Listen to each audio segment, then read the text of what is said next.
Yeah, Friday edition of Mr. Irrelevant presented by Door County Distillery. I'm Alex Strouf with you from the Gerber Law Office's One Call. That's All Studio at the Avenue in downtown Milwaukee. Producer Tiny Hands back at the Everlight Solar Studio in downtown Madison. That's Hunter Vaughn, Joshie DiMaggio with me as well at the Gerber Law Office's One Call. That's All Studio. Lots to get into today as we are just 8 days away. 8 days from the Packers' first preseason game at the Cleveland Browns.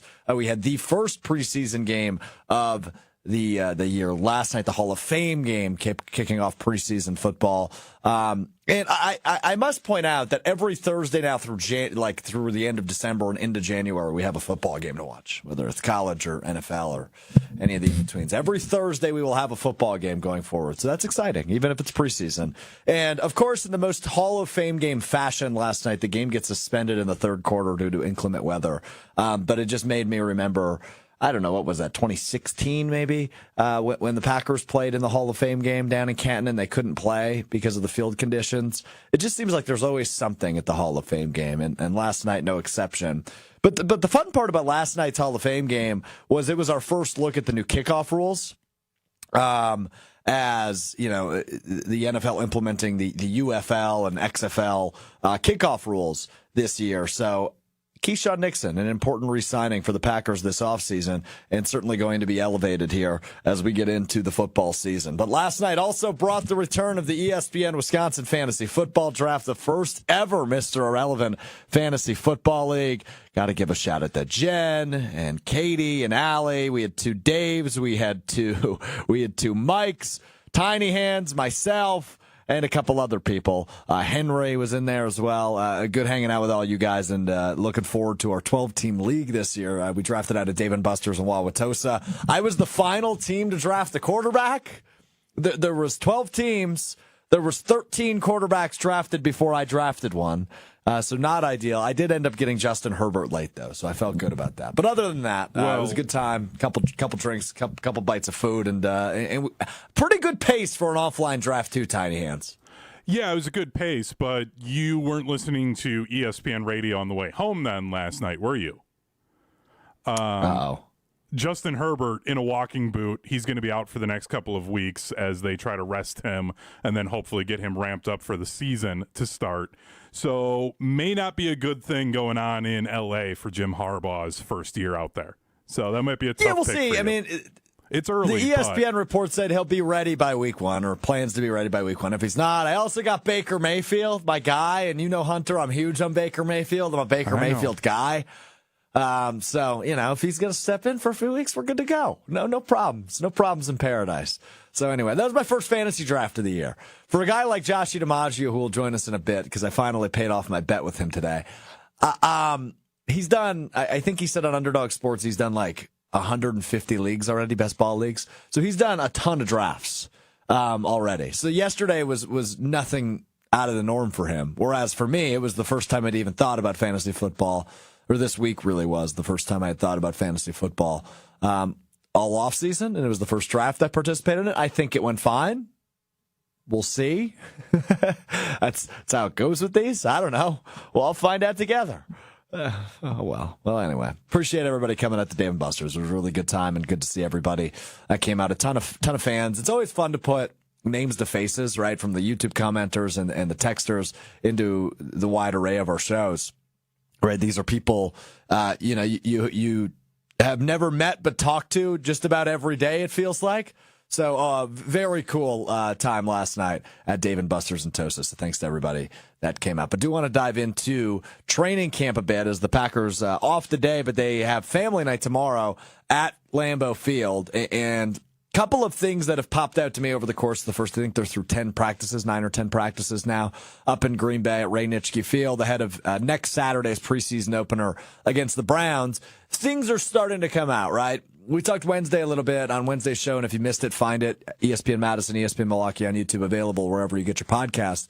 We talked a lot about the hype around the wide receivers and the hype around the tight ends and, the skill position players. And this will be, rather than, halfway through the season, you finally see a full-blown Matt LaFleur offense with the full playbook. Last year, it took until week 10. This year, you're going to have that right away in week 1. So there's a ton of excitement around the offense, and there should be, right? Jordan Love signs that massive contract extension. You sign Josh Jacobs in the offseason. You have another year of development for all of these skill position players. There should be a bunch of excitement. But I don't know that we've looked at some of the ins and outs of, okay, what about those positional battles, right? I remember a show we did, I don't know, Hunter, probably 2 months ago now, where I ranked the top 5 positional battles I'm waiting for. One of those is already dead. Right, left tackle, according to Jason Wilde, who was on Kyle Brust and Nortman yesterday, said, yeah, Rasheed Walker's the left tackle. Jordan Morgan, rather, is fighting for a right guard spot against Sean Ryan. A lot of first names going on there. Sean, Ryan, Jordan, Morgan. Anyway, those two competing at right guard, the first round pick. So those two, at right guard is interesting, but Rasheed Walker solidifying his spot at left tackle, which is interesting to me. I don't know that you thought a 7th-round pick from a year ago who kind of just got thrown out there when David Bakhtiari got hurt, that he was a long-term solution. I don't think any of us thought that. So for him, already 9-10 practices into camp, solidifying his spot and not even seeing competition against Jordan Morgan is an interesting little tidbit that came out of the first 9 or 10 practices up at Ray Nitschke Field. Jordan Morgan as a guard, I don't think that's what he had drawn up, because when he arrived and was drafted by the Packers, he was talking about how excited he was to protect Jordan Love's blind side. That indicates left tackle, not right guard, as he competes against the former mid-round pick out of UCLA, Sean Ryan. So the offensive line stuff is interesting. In and of itself, as the Packers, I think we've talked all offseason, would be comfortable with their starting 5 from a year ago. Obviously, John Runyon now gone. He's a New York Giant. But Sean Ryan was splitting snaps with him towards the end of the season last year at right guard. So otherwise, you have your 5 starters back.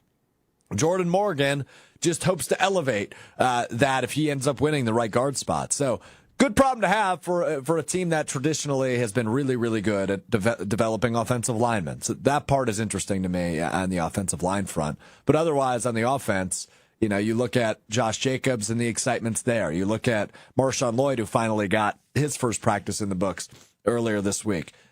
Excitement brewing there, as A.J. Dillon says he's in the best shape of his life. So 3 good running backs, hopefully, that are good to go for the 24th season. We talk tight ends, we talk receivers, and obviously we know what happens at the quarterback position, and that is the league MVP in 2024. That is Jordan Love. Defensively, though, I'm intrigued by the safety battle still.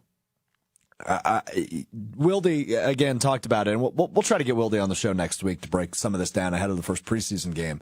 But we know Xavier McKinney is one of the starting safeties. Who's the other? You draft Javon Bullard in the 2nd round. You have Anthony Johnson Jr. from the 7th round a year ago. Those 2 guys have really been the main 2. But you could also throw out Evan Williams, the safety out of Oregon, the mid-round pick this year, the rookie. All 3 of them are taking reps in first team alongside Xavier McKinney. So that first preseason game a week from tomorrow will be interesting to see, okay, who's getting the safety reps? Xavier McKinney probably won't play in the first preseason game, I would guess. So who are the top 2 guys as the new defensive coordinator, Jeff Hafley, views it? So the other thing, I just want a reliable kicker, man. That's all I want. Is that too much to ask for? Is it too much to ask for a reliable kicker? Rob Domofsky tweeting out the updated stats yesterday from practice and the 2 kickers that remain for the Green Bay Packers. Obviously, the incumbent, if you will, in Anders Carlson, who is back looking to keep his spot after being a draft pick a year ago. He is competing against Greg Joseph, another guy with 2 first names.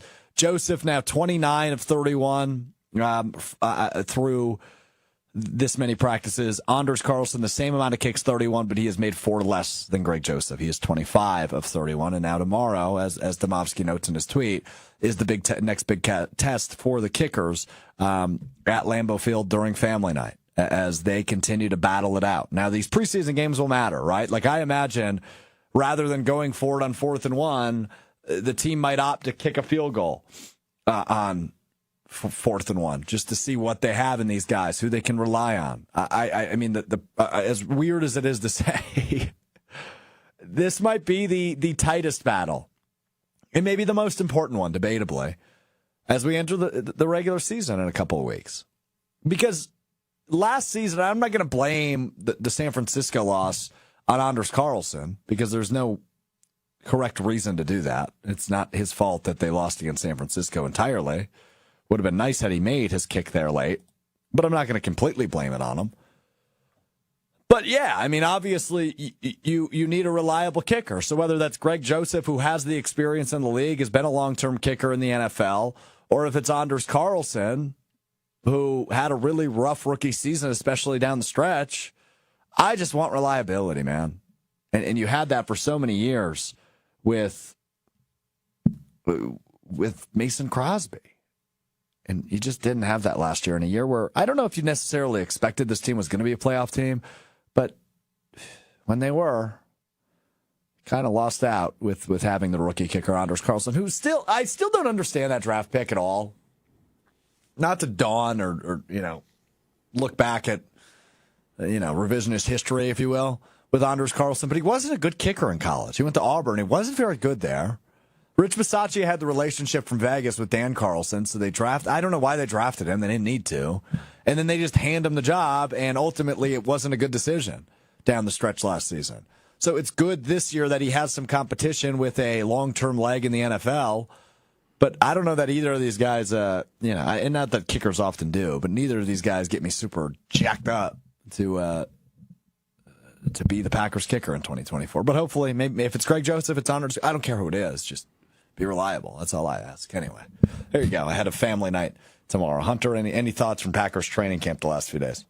Yeah, I think figuring out this kicker battle is so important, even just for the fan base, because it's not going to be fun for you if every game it starts getting late and you know that it's a tight game and you're worried about your kicker.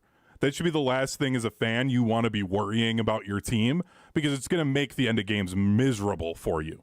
Any other position group, you have question marks at it. Like, you have a question mark at left guard, you can figure things out. There's stuff you can do to, get through that. You know that your team can figure that out. If you got a bad kicker, you just kind of have to deal with it until they bring somebody else in. So that just sucks as a fan.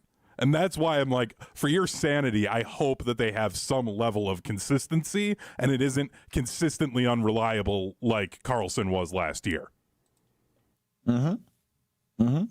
Yeah, you're right about that. And clearly you know about that as a Cowboys fan. Who was it a couple of years ago that missed 5 kicks on a Monday Night Football game? Brett Maher, and he was amazing during the regular season. And then dude just got the yips in the middle of a wild card game against the Buccaneers. And they just got lucky that the defense was playing out of their minds against Tampa, so they were able to still win that game. But it was awful. And then the next week, was that a Monday night wild card game? Yeah, am I making that up? Yeah, that was the Monday night ESPN one. It was awful. I hated it. I've never been more mad at a playoff win than that game, because it was clear the Cowboys were going to win. But I'm just I can't trust a third of this team now because of one man. It was awful. Because of one man, indeed. Well, sometimes you're right. Sometimes you're wrong. I was wrong about Jordan Love, kinda. I said the contract is nothing to fret about, nothing to sweat about, nothing to worry about. They're going to get a deal done. I was so confident that I said by end of business, 5 p.m. Central, 3 days into training camp last Wednesday, they'd have a deal done. It took until 8 p.m. 2 days later. I was so confident I bet lunch on it. Joshie DiMaggio joins us now. Joshie initially said it wouldn't be until the week of the Brazil game. He thought the Packers and Jordan Love's agents might go to work on Labor Day. That's how long this was going to take. There's a serious situation brewing in Green Bay, said Joshie. Clearly he wasn't right either, but he still somehow got a free lunch out of it. Joshie, how did you connive your way into a free lunch? By outwitting the witless. You, me, got him. So what you're saying is he took advantage of me. Yes. Okay. I saw a mark, like every good gambler. Or mention Rounders. They're talking about Rounders 2 possibly coming out here. Hasn't been released since 1996. If you can't spot the sucker in the room, you're the sucker. I spotted my sucker. So you think I'm a sucker? Yeah, big time. Hunter, he's a sucker, right? Absolutely.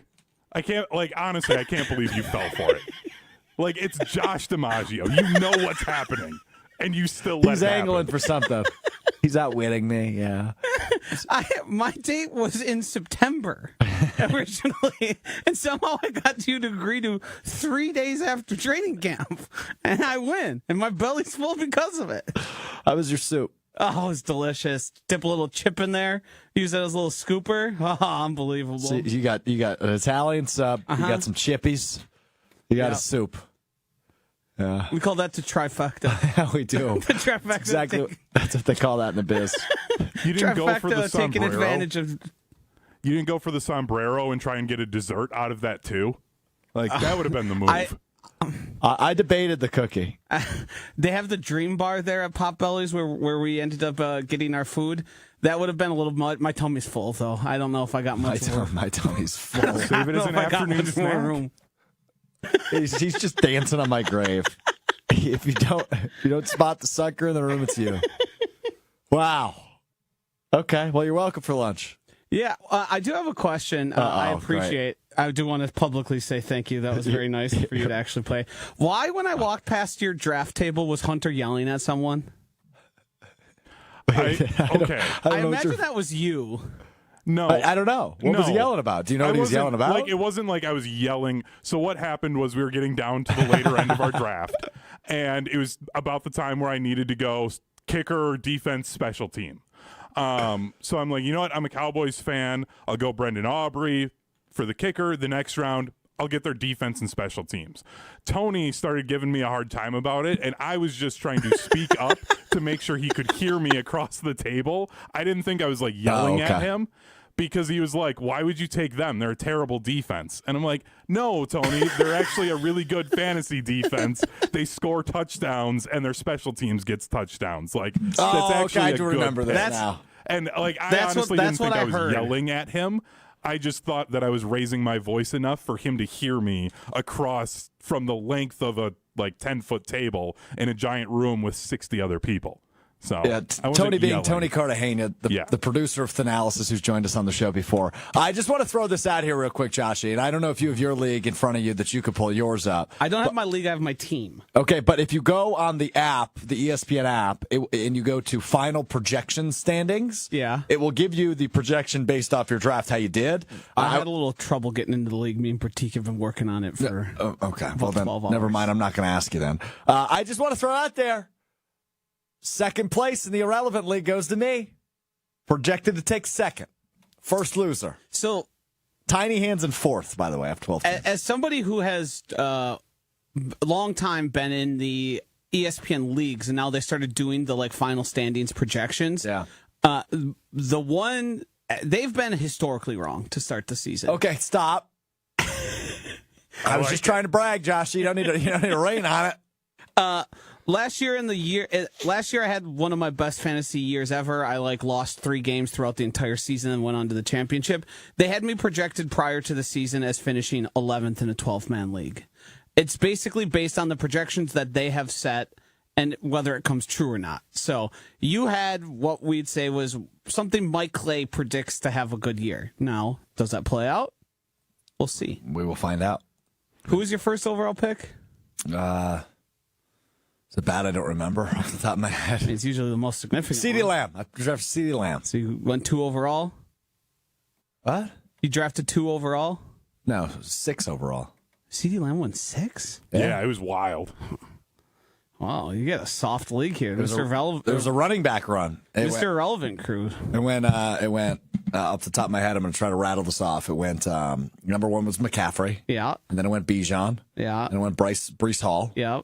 And then it was a wide receiver run. So then it was pick 4, I believe, was Justin Jefferson. Huh.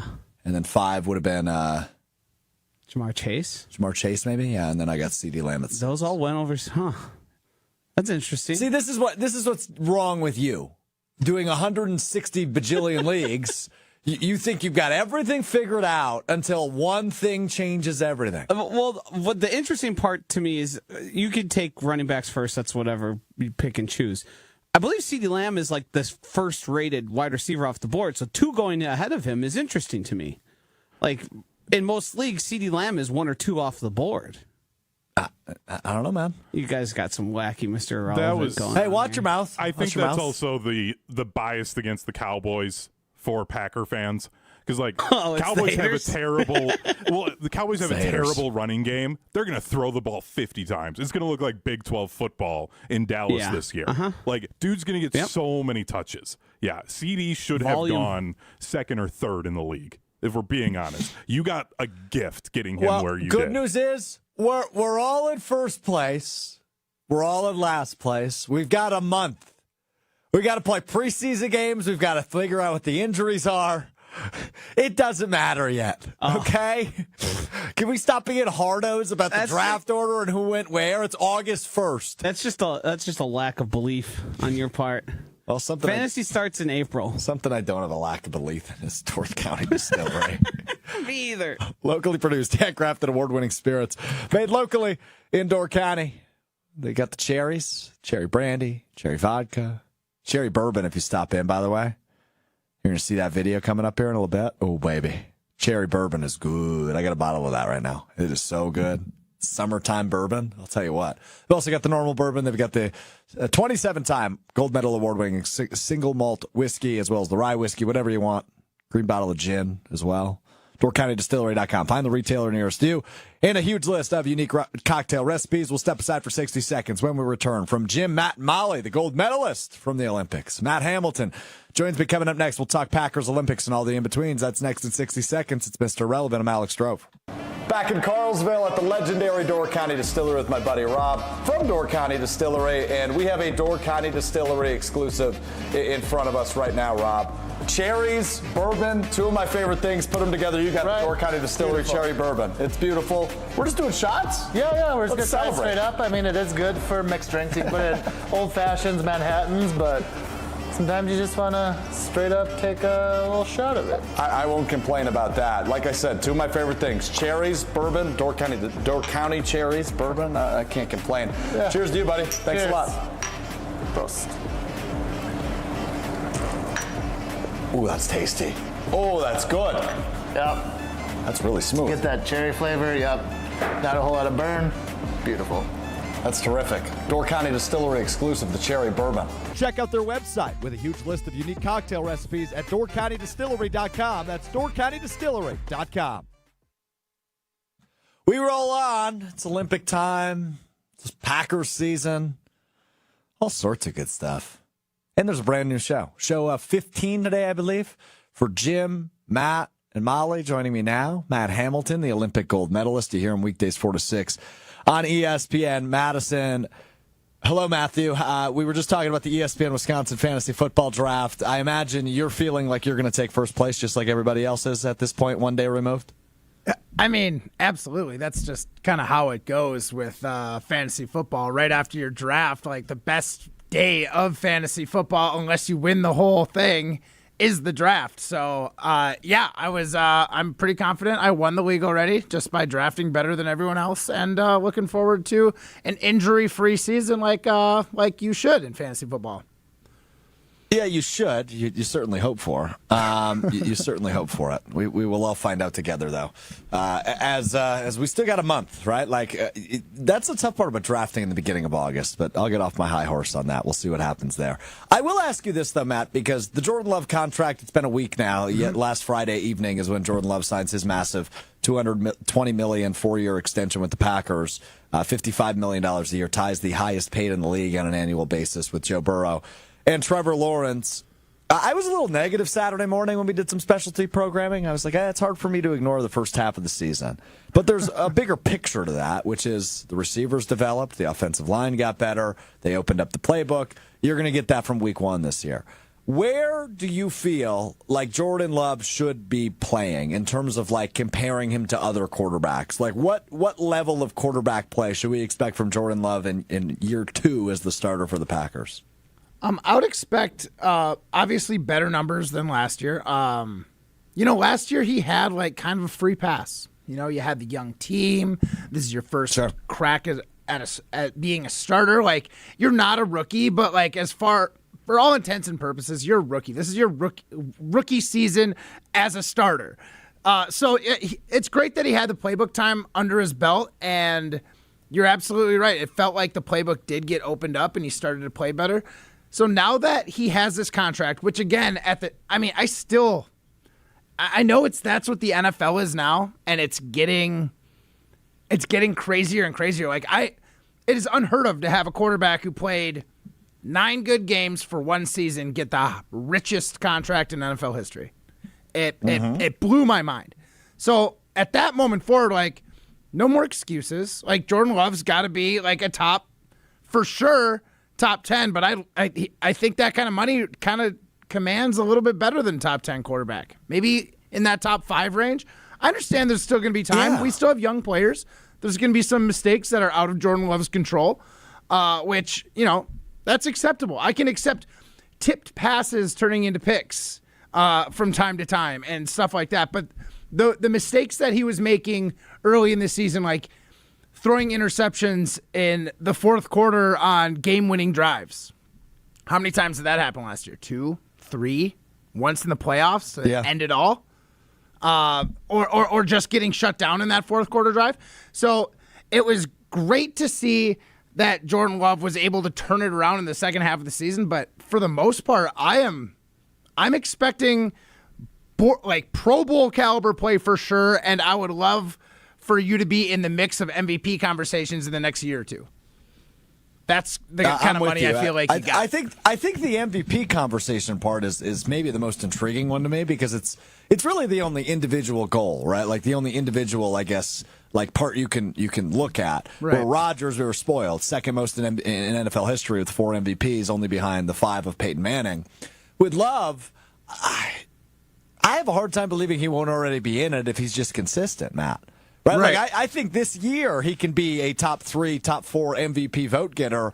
As long as this is a consistent team and a double-digit win team, I'd be hard-pressed to think, he won't be a top 5 MVP guy already this year. So I'm with you on that one. But I don't know. Is that just me being a spoiled Packers fan, which you are as well? That like, hey, I just already expect MVP play from a guy who only really had a good half season a year ago? Yeah. Honestly, to expect consistent play right now is what we should expect given the contract, but we haven't really seen it. We've seen 9 games in a row, 10 games in a row, but we also saw 7 before that were pretty mediocre. So that's where I'm kind of like, you've got to do it all season now. Like, you're allowed one like absolute clunker and then maybe 4 like you're good. You play good. And then I would expect the rest to be like really good or better. So it's going to be very interesting because he was totally Dr. Jekyll and Mr. Hyde last year. The first half of the season, it was Mr. Hyde. It looked like this guy was struggling. And then the second half, he turned into a surgeon and was carving up defenses, and he looked like a really good quarterback. That's good. And, we just need the Dr. Jekyll now. We know Mr. Hyde. Keep him away. Just all Jekyll, no Hyde going forward. Hey, the whiteout uniforms that got announced yesterday. I haven't touched on those yet. We both got a care package in the mail with the mini helmet, the hat, the shirt of the whiteout. Shout out to us for being lovely Packers fans. Shout out to the Packers Pro Shop for the care package. But Matt, you're a fashion guy. You've always taken pride in your fashion. You've got the great hair. You've got the great mustache. Like you've always got the fits. This is kind of your wheelhouse. So I need the unfiltered, totally honest Matt Hamilton review of the whiteout uniforms for the Green Bay Packers they'll be wearing October 20th against the Houston Texans. I think they're sick as hell.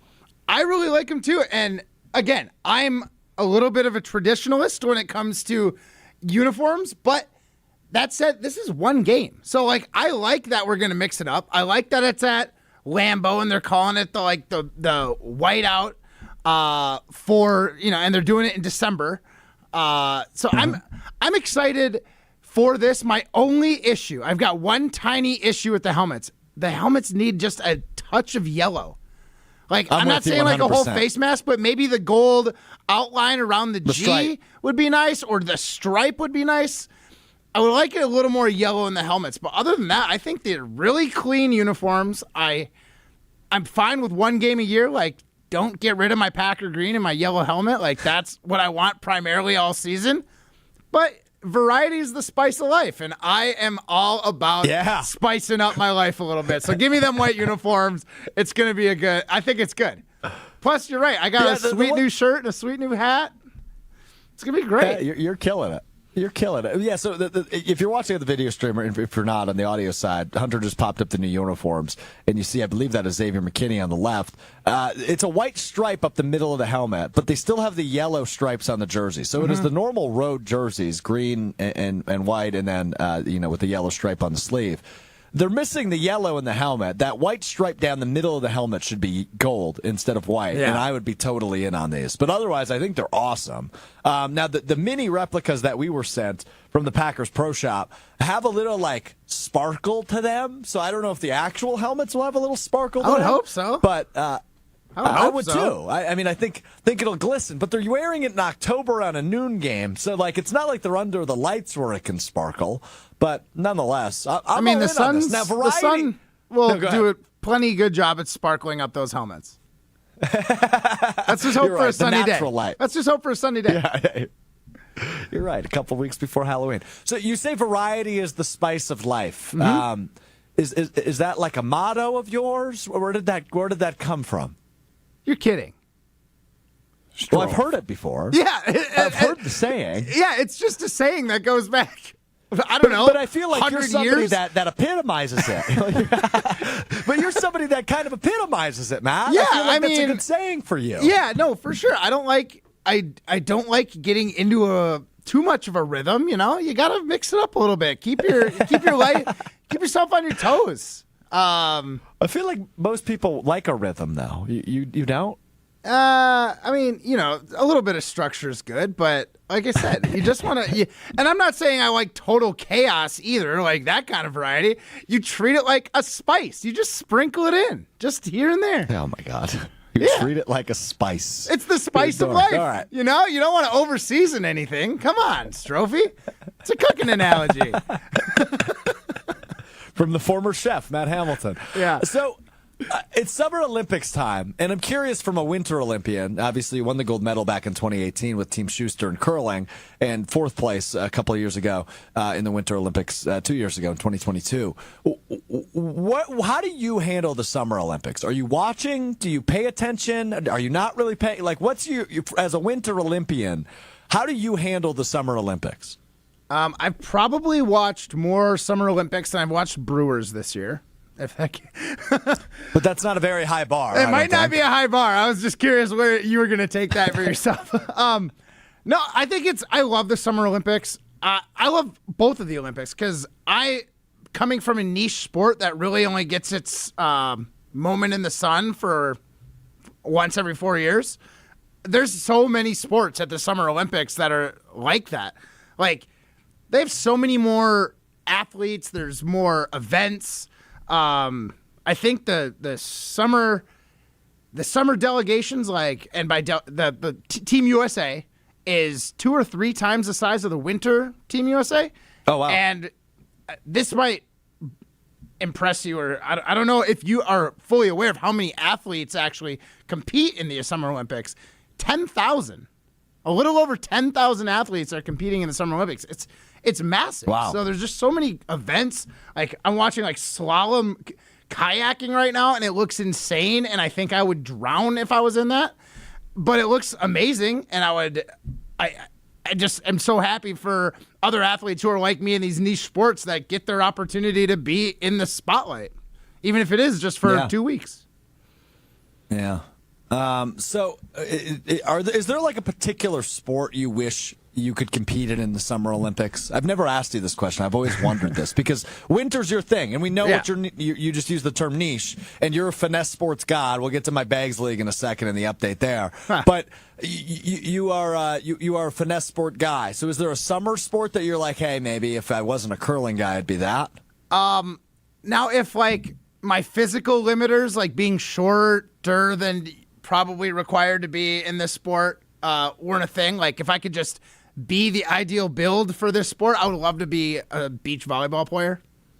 I think beach volleyball, because I love playing on my own, and I play in bar leagues around You're in a league, right? Yeah. Yeah, I play in leagues. I sub for some friends in some other leagues, and that's 6-person. The idea of 2 people on a court is exhilarating. That sounds like fun. The twos. So that is probably the one I would want to play, but I don't think I could.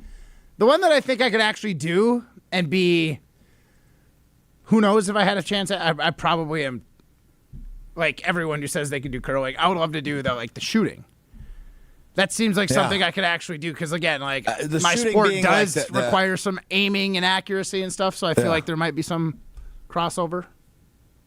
What do they have these days, right? Because I'm currently looking at a list, and I know we did this the other day on Kyle Preston Nortman, Matt, but I always get a kick out of looking at retired Olympic sports. Yeah. Like dueling pistol, which was an Olympic sport in 1906.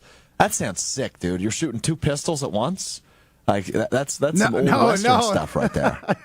A dueling pistol is a type of pistol. They're not actually. It's not dual pistols. It's a type of pistol. Oh, a dueling pistol. No wonder they discontinued it. No, it's okay. Well, it's okay.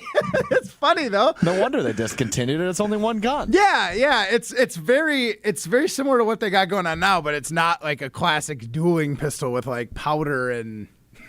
It's like legitimate.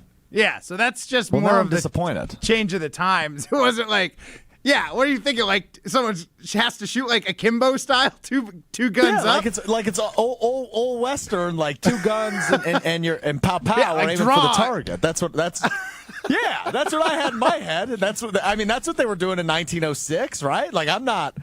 What I said there isn't entirely outlandish. No, Hunter's calling me an idiot. I didn't think it was that idiotic. No, I just think you're not informed. Strouf, they were not doing that in 1906. The Old West, like the cowboy stuff, was like the 1860s. Okay, so that's 40 years after the fact. That's like a saying, long time. That's like Especially saying right now that was the 1980s. Revolution. Like, come on. Like, you had to have retained something from high school, and it's clear that you didn't through this conversation. And it's just so disappointing in the Denmark school district. Poor Strouf.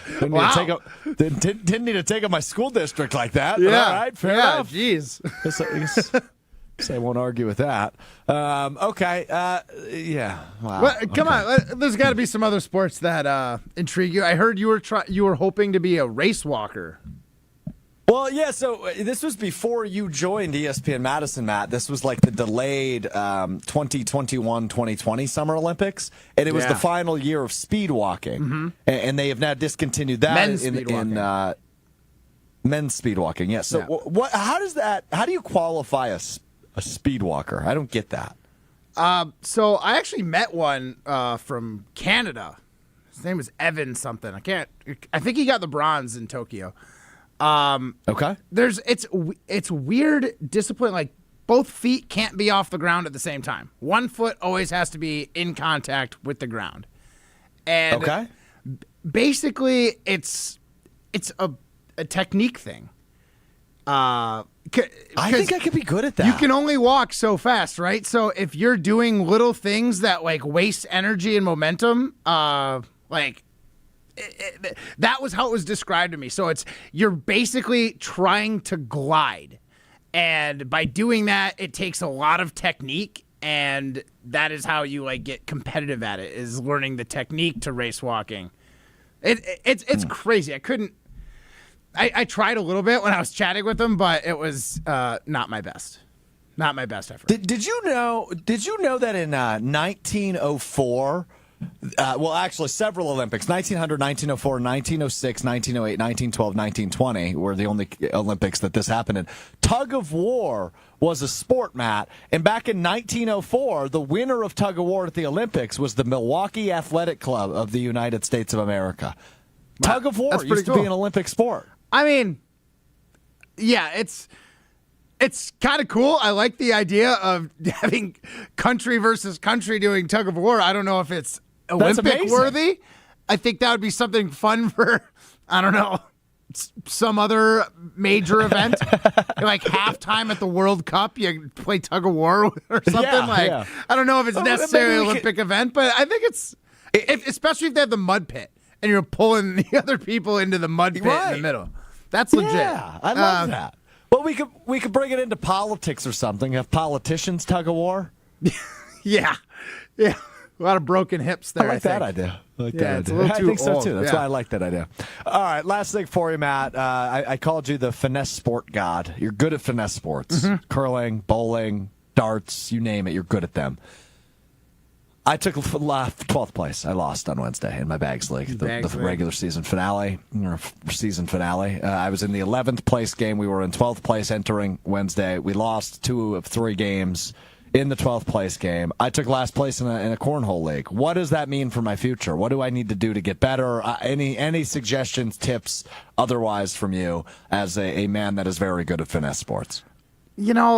It's still a team game, right? So, like, sometimes your partner's not in it. Sometimes you're not in it. Sometimes you're both not in it. So, like, I don't know. I wouldn't look too much into it, Stroufy. It's a bags league. I imagine you're enjoying some libations, which makes it tough to be finessey.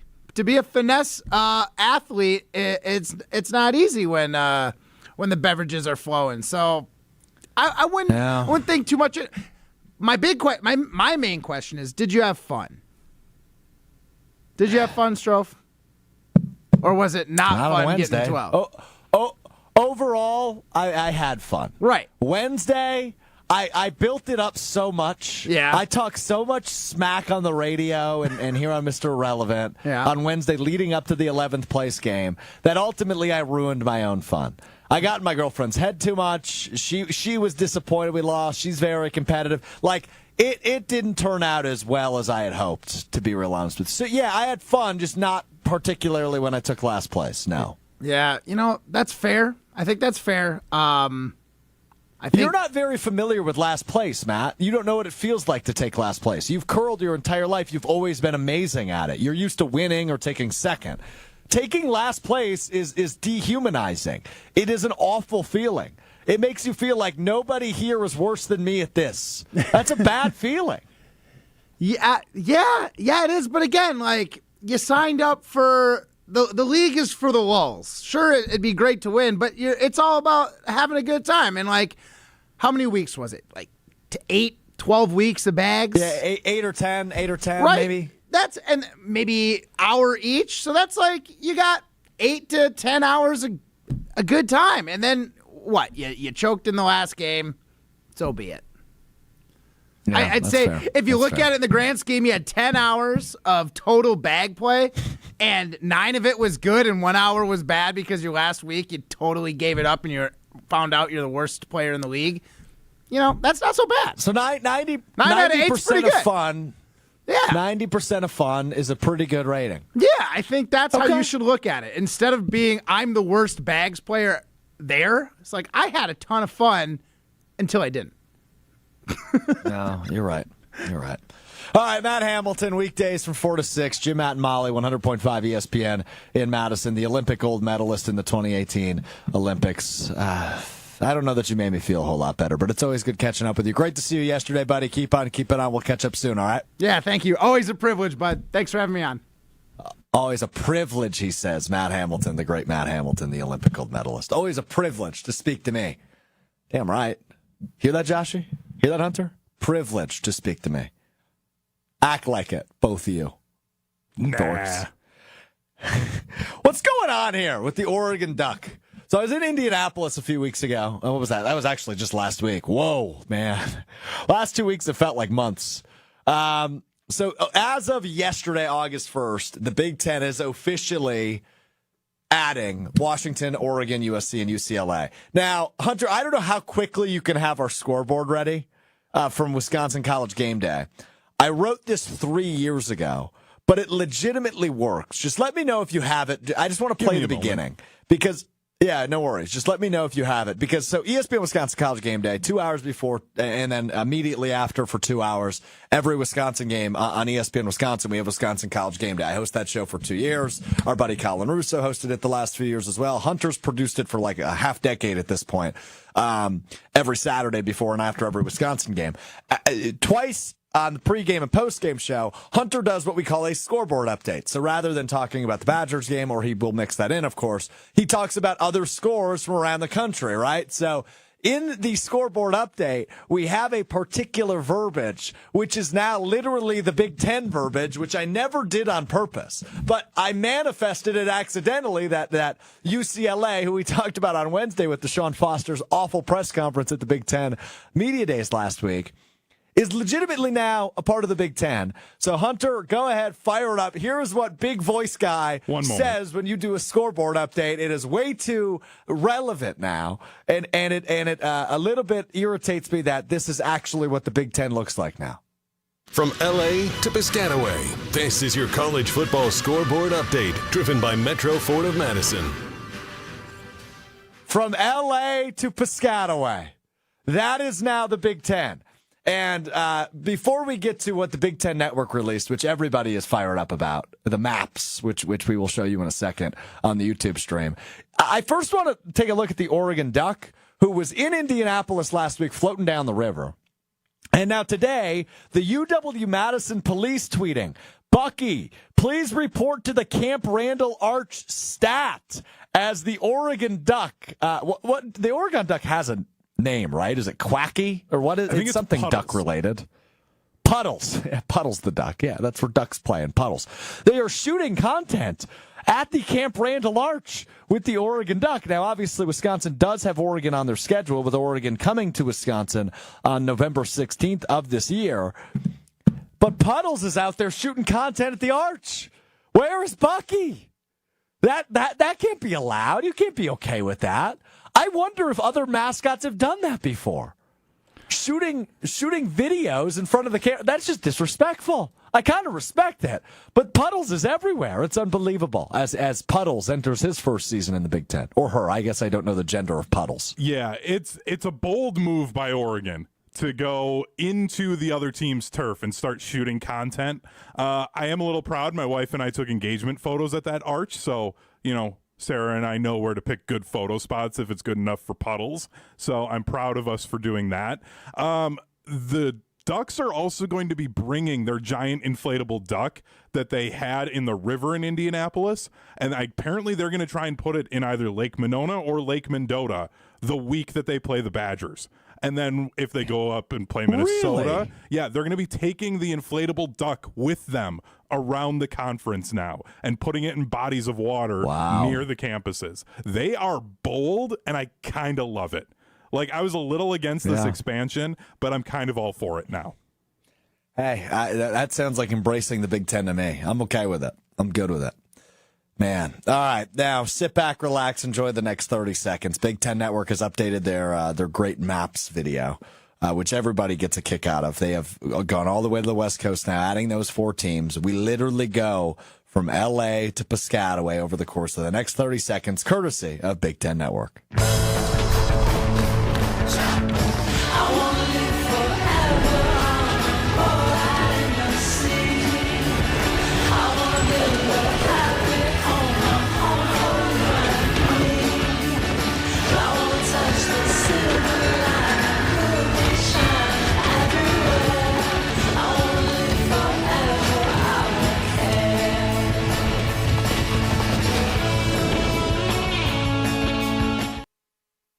It's outstanding. It's outstanding. There's no ifs, ands, or buts about it. I mean, that is a really cool promo they've done for years and years now. And to continue with it with an 18-team Big Ten and still get it in 30 seconds, it's pretty impressive, man. It's pretty awesome. So well done by the Big Ten Network there. All right, before we wrap up the weekend, the show with what we learned, we've done this all week. It is time for the final one. We have Madden ratings for the quarterbacks. I'm going to try to guess all 10 of them. I think. What did we do Wednesday? We did wide receivers? No, we did wide receivers Monday. We did running backs on Tuesday. I went 8 for 10 on Tuesday. I'm going to try to beat that. I'm not feeling super confident. Hunter, you ready to go? 10 quarterbacks? The top 10 quarterbacks in Madden, trying to figure out who they are? I am ready. I think it's pretty easy to start at number 1. I think you know exactly what. That's Patrick Mahomes. Patrick Mahomes. I imagine he's a 99 overall. He is. Yes. Okay, let's just get a couple names out of the way here on this list. I imagine Lamar Jackson is on this list, the reigning MVP. Correct. He's number 2. He's a 98 overall. Josh Allen is on this list, I assume. Yes, he's number 4, a 92 overall. So you're missing number 3. Does that mean then that probably means it's Joe Burrow if I was a betting man? Yep, 93 overall. I'm really struggling with when to guess Aaron Rodgers. I don't think I want to do it yet, but I feel like in the running back list, they had some of the old heads higher than maybe they should have been. So I imagine they're probably going to do the same for Aaron Rodgers, but I'm going to hold off on him for now. I just want to see where this guy lands because I think he'll be top 10. He just might be low top 10. How about Jalen Hurts? Where is Jalen Hurts on this list? I imagine he's here. At an 86 overall, he is number 8. 86 overall, okay. Let's stick in that division. Let's go Dak Prescott. He is the number 5 quarterback at a 90 overall. Okay, so I've got the top 5 then? Yep, you have the top 5 and number 8. So we need 6, 7, 9, and 10. How do you think they did here? Before I start guessing C.J. Stroud and Aaron Rodgers and Justin Herbert, how do you feel like they did? I feel like 9 and 10, they were very generous to these two players. I like 6 and 7. I kind of agree with where they're at, given the way that Madden ratings skew for certain abilities. So I'll leave it at that for those two. But 9 and 10, they were generous. Okay. David on the ESPN Milwaukee YouTube chat says, Strouf, whatever you do, don't guess Jordan Love. I will not guess Jordan Love then, because I'm assuming he got disrespected. Yeah, Okay, let's just throw out Justin Herbert then. Yep, he's number 7. He's an 87 overall. All right, let's give a try to Aaron Rodgers. Not on the list. Wow. So what about, I would assume they're not putting Matthew Stafford above Rodgers. I would assume they're probably not putting Jared Goff above Rodgers. But I will try Jared Goff. Not on the list. I got one guess left. Yep.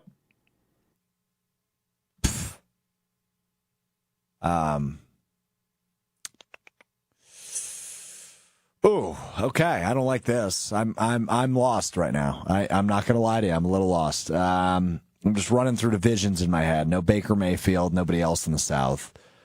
I don't know. You sure about that for the South? Baker Mayfield's not on there. Kirk? Is Kirk Cousins on this list? Kirk Thuggins, number 10 and 84 overall. Oh, good Lord. Who are the other two? Number 9, Brock Purdy, 85 overall. No! Yeah. Then number 6 is Jordan Love? No. Number 6 is Tua at an 88 overall. Get out of here! Tua Tagovailoa is not the 6th best quarterback in the NFL. I know, but because of this is the problem with Madden.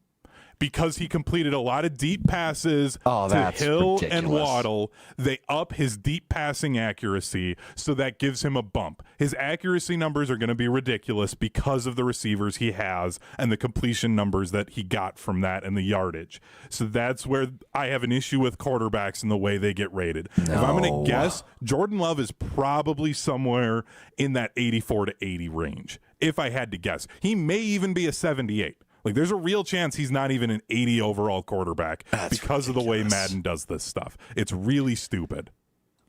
Ridiculous. Oh, man. Yeah.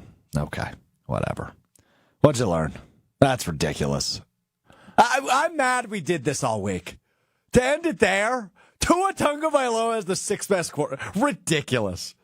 The Dolphins didn't even want to pay him. I know. All right, what'd you learn? Go ahead. I know, and that's part of why I didn't even put the music on it. I was so annoyed with the bottom half of that ranking. I've learned that, especially from seeing that Big Ten ad, that I'm just embracing the expansion stuff. I'm just going to cheer for the Motion W and the brand that is Wisconsin, and I don't really care about the rest of it.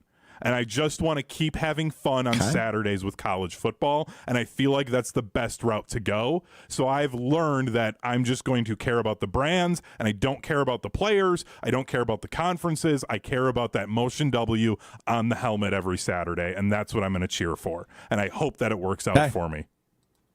I won't argue with you on that. I think that's just modern day college athletics, though, right? Like, I mean, that's unfortunately the reality we live in now. Is the players? I mean, and for better or for worse, it's not really up to me to make a decision on that. But when you look at when it comes to the transfer portal and the name, image, likeness, and everything going on there. Players' loyalty doesn't really need to exist anymore because it's just free agency year after year after year after year now, right? So, yeah, I mean, for the second year in a row, the Packers are bringing in a fifth-year quarterback, right? Or actually, Tanner Mordecai last year was a six-year guy. Tyler Van Dyke got 1 year left of eligibility. He's going to be the quarterback likely. There's still a quarterback battle going up at camp currently in Platteville for the Badgers, but Tyler Van Dyke will likely end up being the starting quarterback. And you deal with it. And then next year, you see what happens. So I think that's a good point. It's a good point. What I learned is Team USA basketball is going to be unbeatable. I think we all knew this. I think we all figured that they were the obvious favorite for the gold medal. But the fun thing about Olympic basketball is egos go away for a while. For a league, the NBA, that is so ego-driven and player-driven and personality-driven for 4 weeks or however long they compete in the Olympics, 3 or 4 weeks, egos go away, right? Jason Tatum didn't play in their first game. And then all of a sudden, the other day, you don't see Joel Embiid. I think that was more of a rest thing than it was a playing time thing. But Steve Kerr is going to continue to mess up the starting lineup and mess up who plays, and we'll see what happens from there. But I just think that is a ridiculous, that is a ridiculously solid approach. I trust Steve Kerr as the head coach, and I don't think they're going to get touched. I legitimately don't think anybody is going to even come close to them. Maybe Canada in the gold medal game will come close because they have a ton of NBA players. But, I mean, when you look at the roster that Steve Kerr and USA Basketball has put together, they're not getting touched, which is how it should be. Nobody should be beating America in basketball.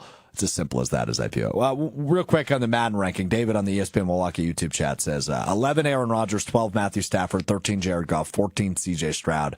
Jordan Love is the 15th rated quarterback in Madden going into Madden 2025. So there you go. There you have it. Jordan Love, number 15. I'm sure we'll talk about that on Kyle Brust and Nortman coming up in about a half an hour, as that seems disrespectful to me. But Rodgers at 11, too, in a video game is disrespectful to me. So plenty to get into there. Thanks to Tiny Hands. Thanks to Joshy. Thanks to Matt Hamilton for joining me today on Mr. Relevant, presented by Door County Distillery. When we come back with you on Monday beginning at 12:30, we are less than a week away from the Packers' first preseason game. We will have takeaways. We will have excitement. We will have family day takeaways, family night takeaways from the Packers at Lambeau Field tomorrow. Enjoy your weekend. Enjoy the weather. Have fun. If you're going to the State Fair, enjoy it.